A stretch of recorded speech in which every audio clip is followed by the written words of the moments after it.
इस समाचार के प्रायोजक हैं the Gurukulam international school, Kanti Devi foundation, Kailash dairy, Omkar Raj Jyotish, elegant Honda, velvet matrix expert, RG enterprises, Shri fast food, Donato pizza, Nobel.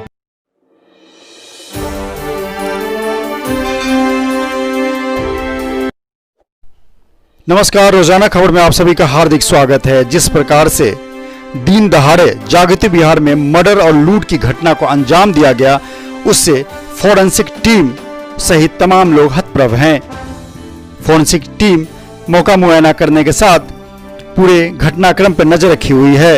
SSP Ajay Sahni, SP city Akhilesh Narayan Singh सहित तमाम अधिकारी मौके पर पहुंचकर मुआयना कर चुके हैं और त्वरित कार्रवाई करते हुए 24 से 48 घंटे के बीच घटना को खुलासा करने की जानकारी दे रहे हैं। वहीं व्यापारी संगठनों का साफ कहना है कि पुलिस प्रशासन व्यापारियों को हमेशा उत्पीड़ित करती रही है। रिवॉल्वर का लाइसेंस, आर्म्स लाइसेंस देने मामले में हीला हवाली करती है। मेरठ प्रशासन किसी भी तरीके से व्यापारियों को आर्म्स लाइसेंस देने के पक्ष में नहीं है। आज मेरठ के सभी बड़े संगठनों के व्यापारिक नेता मौके पर पहुंचे। संयुक्त व्यापार संघ के अध्यक्ष नवीन गुप्ता, वहीं दूसरे गुट के अध्यक्ष अजय गर्ग, संस्थापक अरुण वशिष्ठ सहित तमाम व्यापारी नेता वहां पहुंचे। साथ ही भाजपा व्यापार प्रकोष्ठ के प्रदेश अध्यक्ष विनीत अग्रवाल शारदा भी वहां पहुंचे और तमाम अधिकारियों से उनकी तीखी नोकझोंक भी हुई।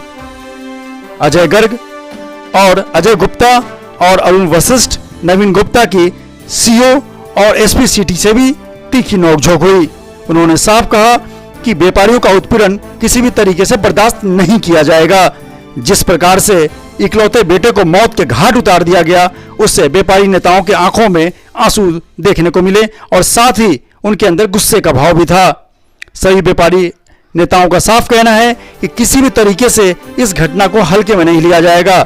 अगर 24 घंटे के अंदर पुलिस इस घटना का खुलासा नहीं करती है तो शास्त्री नगर, जागृति बिहार ही नहीं बल्कि पूरे मेरठ में चक्का जाम किया जाएगा।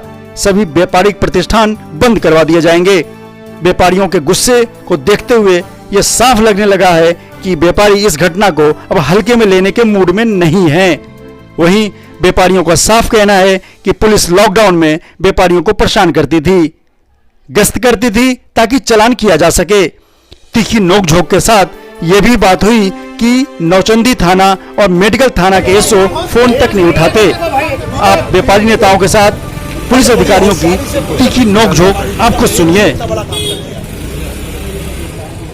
ये कोई जो गोली मार के गए, इसके पास कोई लाइसेंस या हथियार नहीं होगा।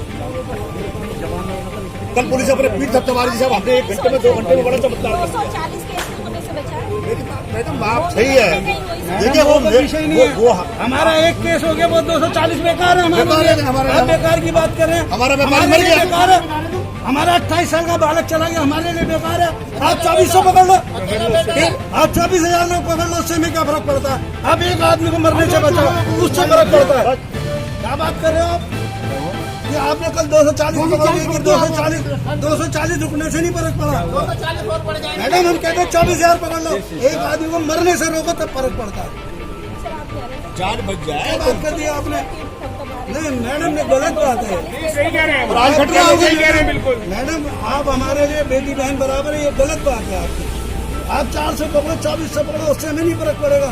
हम लोगों को फर्क पड़ेगा आदमी को न मरने से सबसे फर्क पड़ेगा। अपराध करेंगे, ऐसी टीम बुलाएंगे तो सुनेंगे। 12 साल अब हमें क्या दिक्कत है भाई? आप लोग प्रयास करेंगे, आप लोग प्रयास करेंगे तभी हम लोगों को सुकून मिलेगा। आप लोगों के प्रयास से हमें सुकून मिलता है। सुनने कोई चीज नहीं हुआ करती। आपके प्रयासों से समाज है, अपराध नहीं होगा, पुलिस पकड़ेगी भी, सब कुछ काम करेंगे। हमारा अजय जी, जिस तरीके से घटना हुई है, वाकई एक उस तरह की घटना की याद है जो बिहार में लालू के समय और सपा के समय लूट मर्डर दिन दहाड़े, इसको किस रूप में लेते हैं आप? देखिए, ये बड़ी दुखद घटना है। हमारा एक युवा व्यापारी आज की घटना में मारा गया, उसके साथ लूट हुई, परिवार का इकलौता बच्चा था और बड़ी दुखद और शर्मनाक घटना है।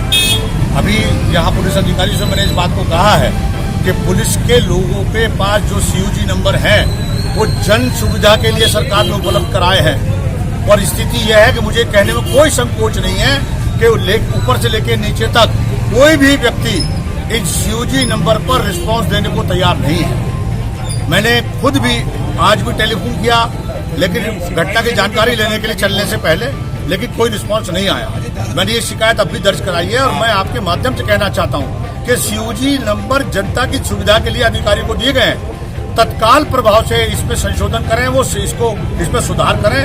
और कम से कम पुलिस को चाहिए कि कोई भी व्यक्ति फोन मिला रहा है वापसी फोन करके पूछे भाई आखिर किस लिए आपने फोन मिलाया। मुझे याद है जब मैं मेरठ समाचार में था तो आपने एक बार व्यापारियों ने मिलकर अभियान चलाया था कि व्यापारियों को लाइसेंस देने की बात थी। वो हवाई क्यों हो गई? ज्वेलर्स को तो कम से कम लाइसेंस मिलने चाहिए। देखिए, कोई हवा वाली बात नहीं है इसमें। और निश्चित तौर पे मैं आपके माध्यम से कहना चाहता हूं, जिन व्यापारियों ने अपने लाइसेंस के लिए अप्लाई किया हो वो निश्चित तौर पे हमसे संपर्क कर लें। हम जिलाधिकारी से हमको किसी हद तक भी जाना पड़े, हम उनकी सुरक्षा के लिए उनको हथियार दिलवाएंगे। आखिरी सवाल यह है कि तमाम चीजों पे सबने बोल दिया है, क्या मुआवजे की बात करेंगे परिवार के लिए? वो पिता एक इकलौता बेटा चला गया, कमाने वाला घर में नहीं रहा, तो क्या मुआवजे की बात करेंगे? निश्चित तौर पे मेरे व्यापारी को, उसके बचे हुए परिवार को लालन पालन के लिए सरकार से हम मांग करेंगे। सरकार का अंग होने के नाते हमारा दायित्व भी है। और अगर जिला प्रशासन और उनकी पुलिस की नजर में ये बात हो कि हम कोई आंदोलन नहीं करेंगे, हम निश्चित तौर पे ईंट से ईंट बचाने वाला आंदोलन करने से पीछे नहीं रहेंगे। इस व्यापारी को मरने नहीं देंगे। और मैंने 2 महीने पहले पुलिस अधिकारियों से ये बात कही थी कि लॉकडाउन हटने के बाद इस प्रकार की घटनाओं की पुनरावृत्ति हो सकती है, लूटपाट बढ़ सकती है। कि जो अपराधी था 6 महीने तक वो सड़क पर नहीं आया है, तो एकाएक घटनाएं बढ़ेंगी। तो इन घटनाओं को रोकने के लिए पुलिस क्या पॉलिसी बना रही है, उसका श्वेत पत्र जारी करके जनता को अवगत करावे, व्यापारी को अवगत करावे कि उन्होंने इस सारी घटनाओं को रोकने के लिए आखिर क्या रणनीति बनाई है। एक आखिरी सवाल जो हालांकि इस मुद्दे का नहीं है, लेकिन ये है, मेरठ में बहुत तेजी के साथ व्यापारी कई गुट बनते जा रहे हैं। कहीं व्यापारी कमजोर तो नहीं हो रहा? नहीं, कहीं व्यापारी कोई कमजोर नहीं है। व्यापारी सब जानता है कि कौन गुट काम कर रहा है, कौन गुट कौन से काले कारनामे कर रहा है, कौन से काम को क्या कर रहा है, इससे कोई फर्क नहीं पड़ता। जो व्यापारी के हित में कर रहा है उसको व्यापारी जानता है, उसका समर्थन कर रहा है व्यापारी। सर, आज इस तरीके से दिन दहाड़े मर्डर और लूट की घटना हुई है, आप किस रूप में लेते हैं इसको? बहुत विवाद घटना है। बहुत हम लोगों ने इसे चुनौती के रूप में लिया है। ये जागृति विहार का स्थान बहुत भीड़ वाला है, रिहाइश यहाँ पर है, मकान है, और ये खासतौर से यही दुकान और अंदर घर था। और जिस दुस्साहसपूर्ण तरीके से अपराधी आए हैं और लूट और गोली मार के हत्या की है, इसके लिए सारे व्यापारियों में बहुत रोष है और इसको पुलिस को ठीक से निपटना होगा। सर, एक सवाल, पूरे लॉकडाउन के दौरान और अभी भी लगातार जागृति विहार शास्त्री नगर व्यापारी मेडिकल एसओ नौचंदी एसओ के खिलाफ कंप्लेन करते रहे, लेकिन आज तक आप लोगों की बात सुनी क्यों नहीं जाती है? सवाल सुनने का नहीं, हम सुना रहे हैं, ये महत्वपूर्ण है और सुनना तो पड़ेगा। लगातार ये बात सही है कि मेडिकल कॉलेज और नौचंदी थाने की शिकायतें लॉकडाउन के बाद आ रही है। पूरे शहर में इतने थानों की शिकायत नहीं जितनी इन दोनों थानों की। यहाँ की पुलिस अकर्मण्य है और आज भी जैसा मुझे बताया गया, यहाँ के जो हमारे अध्यक्ष हैं उन्होंने कई बार फोन किया, मेरठ मेडिकल के एसओ को उन्होंने फोन नहीं किया। सर, एक आखिरी सवाल ये है कि मेरठ में एसएसपी, आईजी और एडीजी तीनों बैठते हैं, तो ऐसे में एक इंस्पेक्टर को हटा पाना आप लोगों से बहुत मुश्किल हो रहा है। नहीं, ऐसी कोई बात नहीं। अभी हमने हटाने की बात की नहीं है। जब हटाने की बात करेंगे तो इंस्पेक्टर ही नहीं, सीओ और एसपी भी हटेंगे।